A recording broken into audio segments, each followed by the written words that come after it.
નમસ્કાર. રવિવારની સુંદર સવાર આપ સૌને મુબારક હો. અને આજે એક ખાસ પર્વની ચૈત્રી નવરાત્રિની શરૂઆત થઈ રહી છે ને એ ચૈત્રી નવરાત્રિની પણ આપ સૌને ખૂબ ખૂબ શુભેચ્છાઓ સાથે આજના કાર્યક્રમની શરૂઆત કરીએ. માતાજીનો દિવસ છે ને માતાજીના આશીર્વાદ વગર જો આપણે આગળ વધીએ તો એ નહીં ચાલે. આજના કાર્યક્રમના મુખ્ય 5 મહેમાનોને હું વિનંતી કરું છું કે મંચ પર આવે અને દીપ પ્રાગટ્યથી આજના કાર્યક્રમની આપણે શરૂઆત કરીએ. હું મધુરાય સાહેબને વિનંતી કરું, આપ મંચ પર આવો. સાથે રાહુલભાઈ શુક્લ, રાહુલભાઈને વિનંતી કરું મંચ પર આવો. આપણી વચ્ચે ઉપસ્થિત છે માધવ રામાનુજ, માધવભાઈ આપ પણ મંચ પર આવો. સાથે હું સૌરભભાઈ શાહને વિનંતી કરું, સૌરભભાઈ શાહ આપ પણ મંચ પર આવો. અને હું રશ્મિનભાઈ મજીઠિયાને વિનંતી કરું, આપ મંચ પર આવો અને દીપ પ્રાગટ્યથી કાર્યક્રમની વિધિવત શરૂઆત કરીએ. આપની તાળીઓ વચ્ચે 5 મહાનુભાવોને મંચ ઉપર આવવા વિનંતી કરું છું.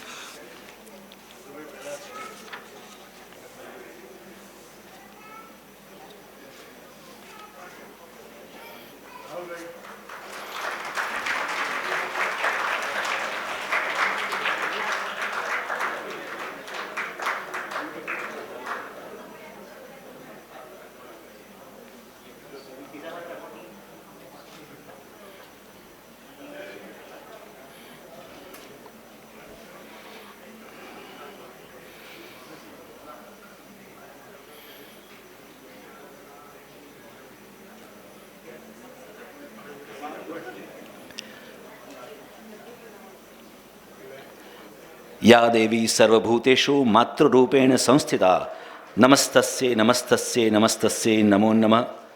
યા દેવી સર્વભૂતેષુ બુદ્ધિરૂપેણ સંસ્થિતા નમસ્તસ્યે નમસ્તસ્યે નમસ્તસ્યે નમો નમઃ. હું મહાનુભાવોને વિનંતી કરીશ, આપનું સ્થાન ગ્રહણ કરો.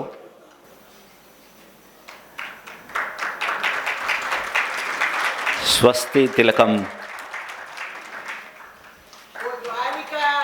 શકી જય.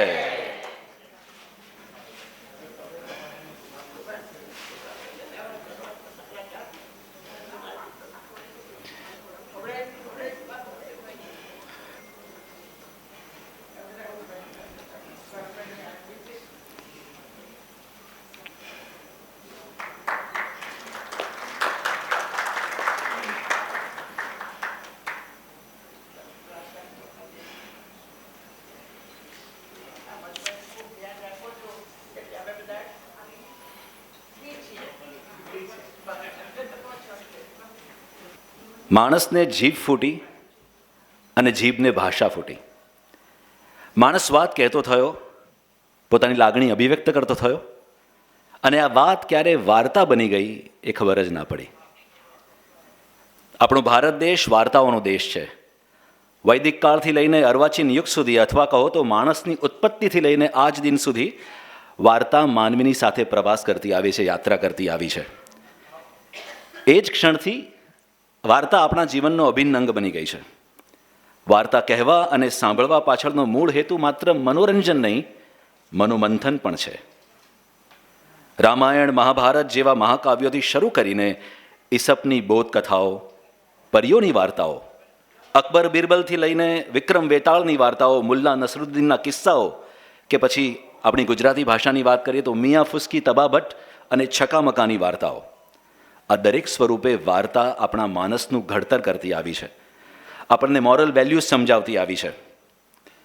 પણ આ યુગો પર્યંતના પ્રવાસ દરમિયાન જેમ માણસે પોતાનું રૂપ અને સ્વરૂપ બદલ્યા છે, પોતાની સંસ્કૃતિ અને સંસ્કારમાં ફેરબદલ કરી છે, એમાં વાર્તાઓમાં પણ પરિવર્તન આવતું ગયું છે. અથવા કહો કે વાર્તા કહેવાની શૈલી બદલાતી આવી છે. આજે વાર્તાઓ માત્ર નાટકો અને ફિલ્મો પૂરતી મર્યાદિત ન રહેતા ફેસબુક અને ઇન્સ્ટાગ્રામ જેવા માધ્યમો પર 1-2 મિનિટના વિડીયો બ્લોગ્સ કે પિક્ચર સ્ટોરી સુધી પહોંચી છે. આજે દરેક માણસ એના જીવનમાં બનતા દરેક પ્રસંગ, દરેક ઘટનાને એક વાર્તા રૂપે લઈ રહ્યો છે. એટલે જ યુટ્યુબ જેવા માધ્યમે તો પોતાની ટેગલાઇન એવી રાખી છે કે બ્રોડકાસ્ટ યોર સેલ્ફ. તમે પોતે એક વાર્તા છો. તમારી જીવનની દરેક ક્ષણ એક વાર્તા છે, એ બીજા સુધી પહોંચાડો. માત્ર પ્રેમ કથાઓ અને બોધ કથાઓ સુધી સંકુલિત ન રહેતા આજે વાર્તા અને એની વિષય વસ્તુ નવી ક્ષિતિજો સર કરી રહી છે. એક હતો રાજા, એક હતી રાણી, ખાધું પીધું ને રાજ કર્યું ના ટ્રેડિશનલ ફોર્મેટમાંથી બહાર આવીને નવી કલ્પનાઓ, નવીન ઉડાનો ભરી રહી છે વાર્તાઓ. આજના પાવન દિવસે એક એવા વાર્તાકાર અને સર્જક વિશે વાત કરવાની છે જેણે પોતાની આગવી શૈલી અને ભાષા કર્મથી ગુજરાતી વાર્તા લેખનમાં એક નવો ચીલો ચાતર્યો. જેણે ગુજરાતી વાચકોને પોતાની રસાળ કથન શૈલીને દમદાર પ્રસ્તુતિથી વાર્તાઓનું ઘેલું લગાડ્યું. હંમેશા પોતાના સમયથી આગળની વાર્તાઓનું સર્જન કરી ગુજરાતી ભાષાને નવપલ્લવિત રાખી છે. અને આ વાર્તાકાર એટલે એઝ વી ઓલ નો આપણા સૌના પ્રિય મધુરાય સાહેબ. આજે 82 વર્ષની ઉંમરે મધુરાયનો નવો વાર્તા સંગ્રહ પ્રગટ થવા જઈ રહ્યો છે. આજે ગુજરાતી ભાષાના સુગ્ન વાચકોને એક અનોખી ભેટ મળવા જઈ રહી છે. આ સંગ્રહમાં 24 નવી વાર્તાઓ છે જે તમને એકી બેઠકે આખો સંગ્રહ પૂરો કરવા માટે વિવશ કરી મૂકશે. તો આ વાર્તાઓના ઉત્સવ રૂપ અંબારમાં ઝેન ઉપસ્વતી, હું ચિરાગ ત્રિપાઠી આપ સૌનું ફરી એકવાર સ્વાગત કરું છું.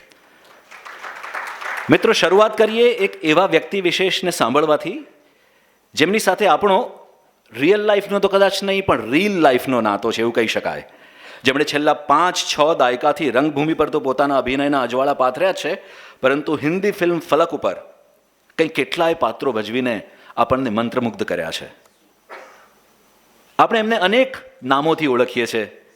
મિસ્ટર બજાજ કહું કે તેજા કહું કે પછી બાબુરાવ ગણપતરાવ આપટે કહું કે પછી તમે જ કોઈક નામ શોધી નાખો.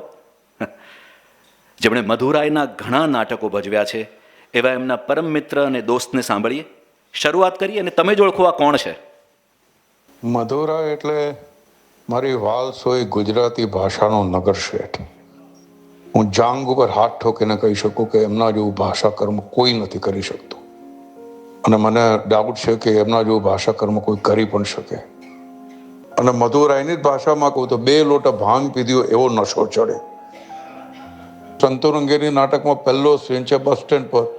તો જુદા જુદા પ્રકારના માણસો જે પ્રકારની ભાષા બોલે છે, કોઈ પાટણનો છે, કોઈ સુરતનો છે, કોઈ ગુજરાતનો છે.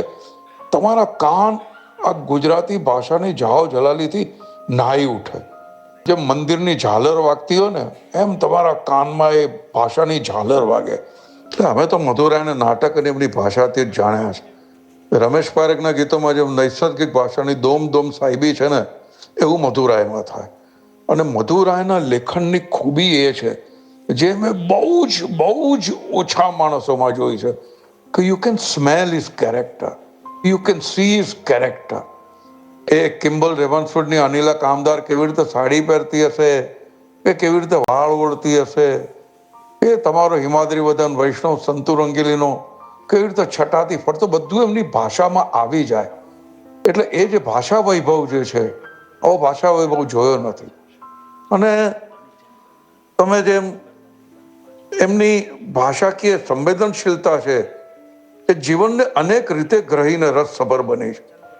મધુરાયના કાન ભાષાને જે રીતે ઝીલે છે અને પછી જે રીતે એ કલમ દ્વારા કાગળ ઉપર ઉતારે છે, એવો કોઈ લેખક માયનો લાલ નથી આપણી પાસે.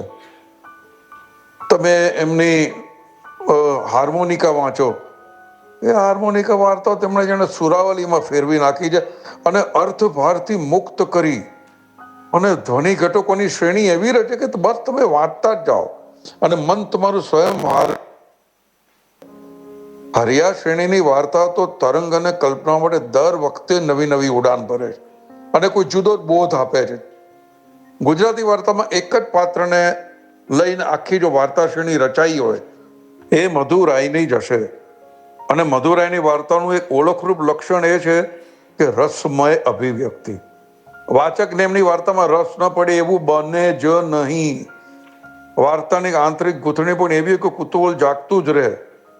આજે રૂપનો અંબાર એમનો જે વાર્તા સંગ્રહ છે એ વાંચો તો તમને લાગે આ રસનો અંબાર. અને ગુજરાતી મનના નકશાની રેખાઓ ક્યાં ક્યાં સુધી વિસ્તરેલી છે એ તમને આ વાર્તાના જગતમાં પ્રવેશતા સમજાશે.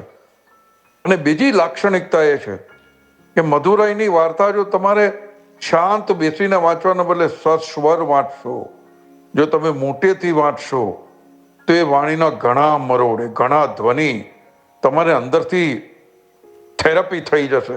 જેમ સંસ્કૃતના શ્લોક બોલતા અંદરથી જે થેરપી થાય ને એવી થેરપી થઈ જશે. એ કુમારની અગાશી હોય, કોઈ પણ એક ફૂલનું નામ બોલો, શરત હોય, સંતુ રંગીલી કે ચાંદનસ નામનું નાટક. મધુરાય એ ગુજરાતી ભાષાનો એક મોજીલો મહોત્સવ છે. મેં જેમ કહ્યું એમ મધુરાય એ ગુજરાતી ભાષાનો નગર શેઠ. Thank you.